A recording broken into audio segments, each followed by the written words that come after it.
Hi, my name is Attorney Walter Rudolph Hnot III. I'm with Disability Resolution PA in Orlando, Orange County-based Social Security disability law firm, but more realistically, we do a bunch of Florida and Georgia hearings at this point, so giddy up. Here we go. Question number 23 of 50, so we still got a ways to go, because this will actually take from 9 a.m. until 5 p.m. to shoot all these videos, and then it'll take another 3 to 4 hours to edit them, so yay.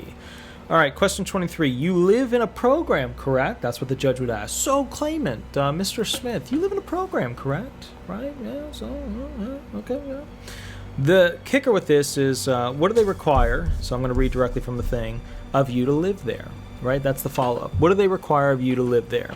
So what they're getting at is, okay, so you live in a program. Might be a dual diagnosis, might be a whatever, you know, an HIV program, whatever, doesn't matter. So you live in a program. Yes. What do they require of you while you're there? Do you have to cook for other people? Do you have to clean other people's places or general areas? Do you have to go to group meetings, even though you say you can't be around others? What do they require of you to be there?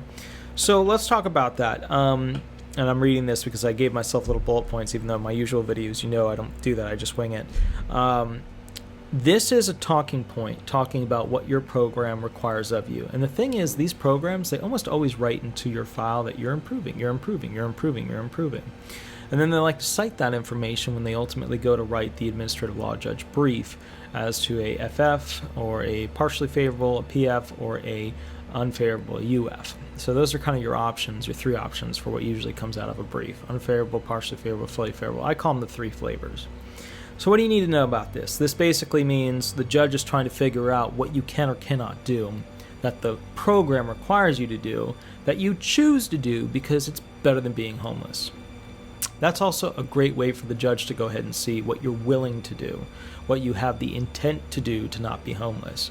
And if you can do a lot of those functions, they're going to be sitting back and thinking, why can't you just go do a job?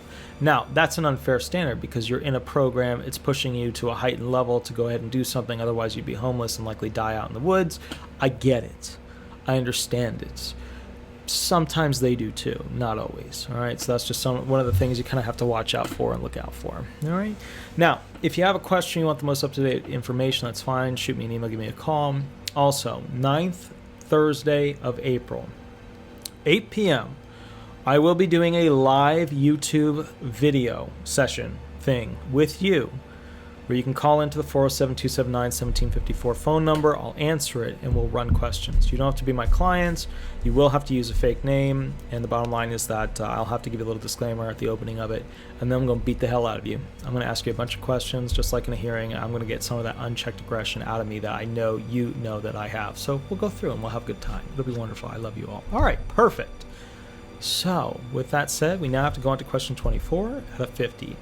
My name is Attorney Walter Rudolph Hnot III. I know I talk quickly, but it's because my brain moves at a speed faster than most people, and I needed to just get this 50 video thing done. And I'm also going to be doing a couple of videos based on COVID-19 so you understand what your regulatory requirements are or statute requirements are when it comes to potential of obtaining disability benefits if you were to go ahead and become one of the wonderful people who has this horrible, horrible disease. All right?